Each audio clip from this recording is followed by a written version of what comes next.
Episode 15. Kemelut. Perasaan Harry benar-benar tidak tenang. Dia harus membawa Fanny pulang malam ini. Harry tidak bisa tanpa Fanny.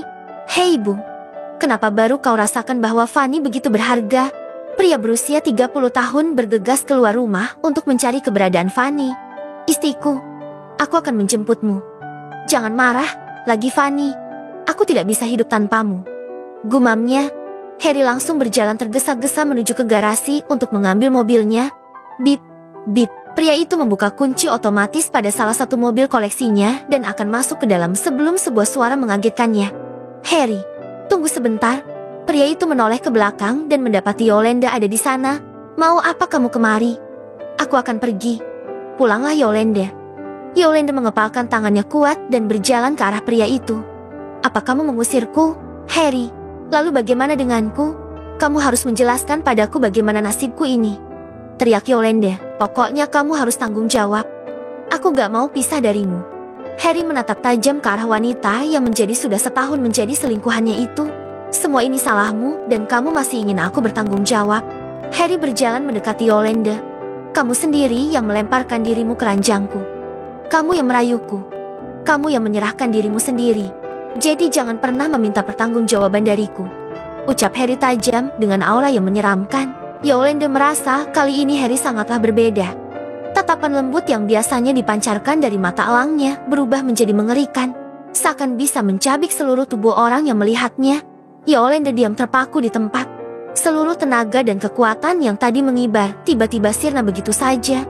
Niat hati ingin mendapatkan pertanggungjawaban dari pria di depannya ini tiba-tiba lenyap. Seperti disiram oleh aura yang diperlihatkan oleh Harry. Harry langsung pergi masuk ke dalam mobilnya meninggalkan Yolanda begitu saja.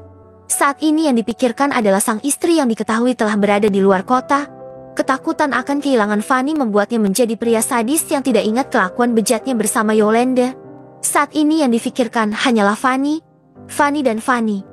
Mengingat semua perkataan Fanny yang terlihat begitu tenang kemarin semakin membuat pria itu merasa sangat bersalah. Fanny, maafkan aku. Rasa dadanya menjadi sesak. Semua bayangan tentang perselingkuhan yang dilakukannya terlintas di pikiran.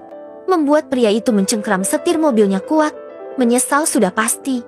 Tapi dia tetap bertekad akan meminta maaf pada sang istri meskipun harus memberikan segalanya. Seluruh harta bendanya bagi Harry tidak masalah asalkan Fanny mau memaafkannya. Di sisi lain, Yolanda menangis menjerit hebat. Seluruh angan-angan untuk menjadi Nyonya Jensen semuanya telah sirna.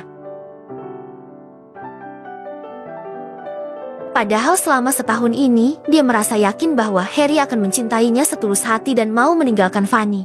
Tapi apa yang baru saja dia lihat dari perkataan Harry yang malah menhalahkan dirinya membuat wanita itu sadar bahwa selama ini dia belum bisa mengikat hati Harry untuk dirinya.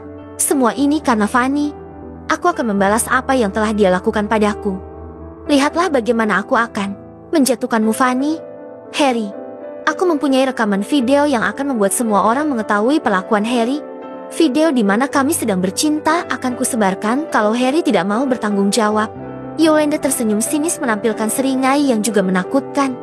Dia tidak akan melepaskan Harry begitu saja. Sebuah rencana akan susun untuk membuat Harry bertekuk lutut padanya. Ternyata aku memang sangat pintar. Rekaman itu memang sengaja kubuat untuk menghadapi situasi seperti ini. Yolanda melangkah pergi meninggalkan rumah itu. Malam semakin larut. Waktu sudah menunjukkan pukul 11 malam. Di sebuah rumah yang cukup besar, terlihat dua wanita beda generasi masih saling mengobrol di atas tempat tidur. Fanny mendengarkan semua cerita tentang meninggalnya Papa Albert 2 tahun lalu. Mama Cleo terlihat sangat sedih mengingat kembali mendiang suaminya itu. Mama jangan bersedih. Aku yakin Papa sudah tenang di sana. Sekarang Mama harus sehat kembali dan hidup dengan lebih baik. Fanny memeluk Mama dari Franklin itu. Terima kasih nak. Mama sudah sedikit lebih tenang dengan kehadiranmu di sini. Mama tidak mau kamu pergi lagi seperti dulu. Meskipun kamu telah menikah dengan pria lain, tapi jangan sampai terputus ikatan ini, Fanny. Ucap Cleo. Fanny melepaskan pelukan mereka. Dari dulu sebenarnya Fanny sangat ingin mengunjungi Mama. Tapi Fanny terlalu takut untuk pergi menemui Mama. Fanny tahu kalau Mama sangat membenciku. Jadi aku memutuskan untuk menahan diri. Padahal aku sangat merindukan Mama.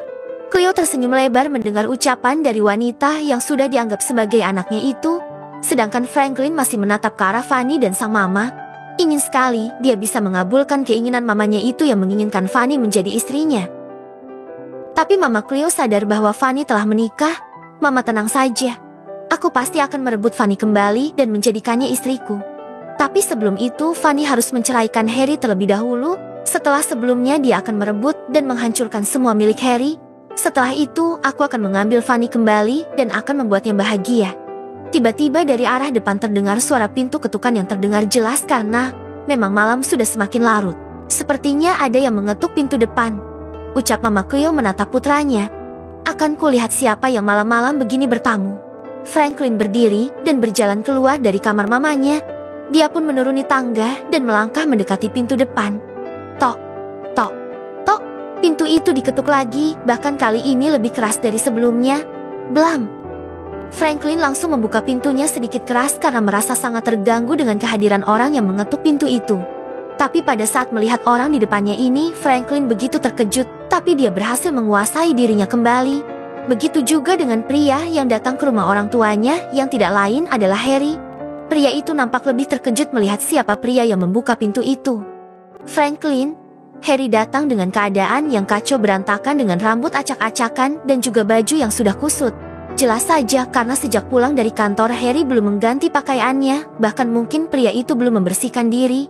Kenapa GPS di ponsel Fanny menunjukkan bahwa dia ada di dalam rumah ini? Franklin hanya diam mengangkat sebelah alisnya. Apa Fanny ada di dalam? BRANGSEK? Apa yang kamu lakukan pada istriku? Bersambung.